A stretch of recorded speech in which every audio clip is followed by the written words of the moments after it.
贵州人可以3日不吃米饭，但绝不能3日不碰洋芋。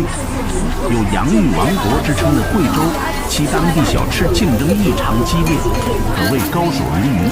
若要寻找能超越炸洋芋的美味，那唯有再将炸洋芋升级一次，变成洋芋粑粑。